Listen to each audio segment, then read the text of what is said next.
विविध आमचे सहकारी आणि बंधू भगिनी, बऱ्याच दिवसातून आज मी भुसावळ आले. यापूर्वी कधी ना कधी आलो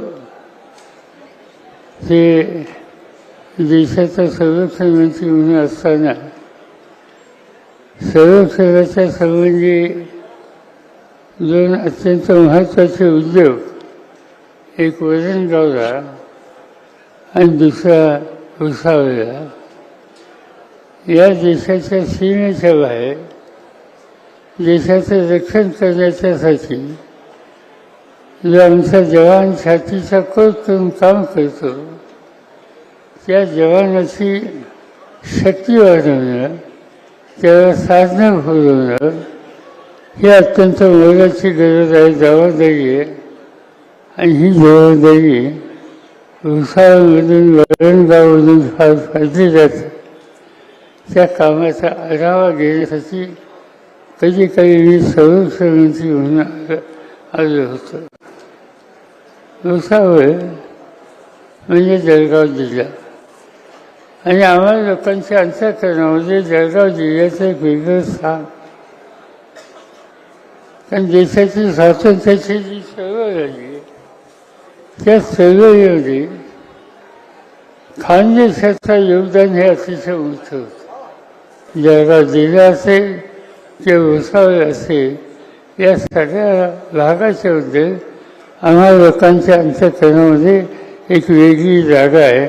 आणि मला आनंद आहे की आज लोकसभेच्या निवडणुकीच्या कार्यक्रमामध्ये, आज लोकशाहीच्या या मंदिरामध्ये जी निवडणूक होणार आहे, त्याला श्रीराम पाटील यांची उमेदवारी आम्ही आघाडीच्या सगळ्या लोकांनी मिळून ठरवली आणि त्यांना मोठ्या मतांनी तुम्ही विजय करावं ही विनंती करण्याच्यासाठी आज मला भुसावळला येण्याची संधी मिळाली. त्यांच्या हातात 10 वर्ष देशाची सत्ता आहे. त्या मोदी साहेबांचं उद्या धोरण काय ठरणार, नक्की हे काय करू पाहतात याचा विचार, या संबंधीची माहिती जग जाणून घेते. मोदी साहेब देशाच्या कानाकोपऱ्यात चिंतात. त्यांचा अधिकार आहे लोकशाहीमध्ये, माझा काही नकार नाही त्यांना. पण करतात काय ते, जाऊन सांगतात काय. कुणी देशाची निवडणूक लढत असेल, तो नेता उद्याच्याला त्या देशात मी काय करणार आहे याबद्दलची मांडणी करण्याची त्यांची जबाबदारी आहे. आज आमची अपेक्षा ही आहे की मोदींनी सांगावं की मी काय केलं, 10 वर्षात काय केलं. 10 वर्षाच्या पूर्वी 2014ला मतं मागण्याच्यासाठी ज्यावेळी ते गेले, त्यावेळी त्यांनी काय केलं त्याचं उत्तर त्यांनी हिशोब लेखाजोखा हा द्यायला हवा. मला आठवत आहे की त्यांची 2014 साली भाषणं होत होती. ते काय म्हणत होते, आम्ही लोक सत्तेत होतो आणि ते म्हणत होते की यांनी महागाई आणली, यांच्यामुळे महागाई झाली. आणि ते उदाहरण द्यायचे 2014ला की त्यावेळेला पेट्रोलचा दर 71 रुपये होता.